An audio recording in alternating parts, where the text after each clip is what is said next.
Now, Nasrallah was a brutal terrorist leader who killed scores of Americans, Israelis and innocent civilians right across the Middle East in terror attacks, including on a US embassy dating back to the 1980s.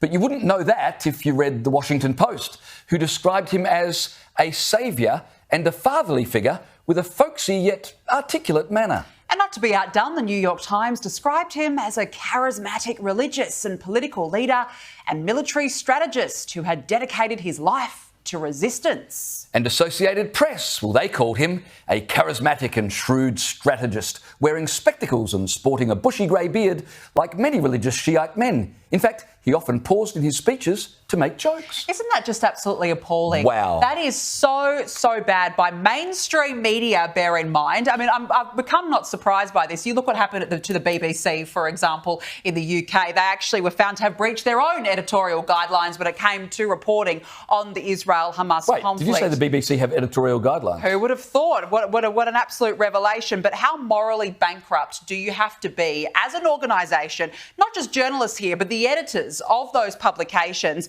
to celebrate a person who is a mass murderer, a man with no moral compass, and celebrating him as a light that he often made speeches and a couple of jokes, a real giggler, a funny bloke, but, you know, a casual murder here and there on the side.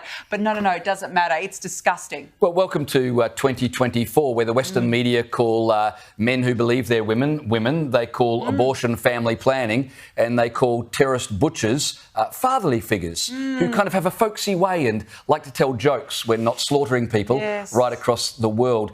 Ideas have consequences. And for mainstream media to be unable to call a spade, and when they start calling evil good and start romanticising it, I tell you what, they don't just make fools of themselves, but they endanger us all. And we're starting to see the results of that around the Western world. I completely agree.